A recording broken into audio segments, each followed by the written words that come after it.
Hey guys, welcome back. I've got a Yardworks snowblower from Canadian Tire. It's made by Champion Equipment. This machine won't start. Even if I choke it, throttle up, switch is on, primer.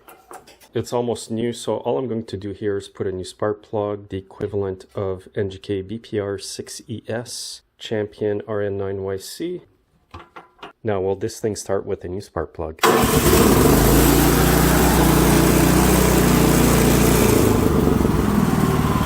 It's not always this easy, but sometimes it is just a spark plug. Have a good day.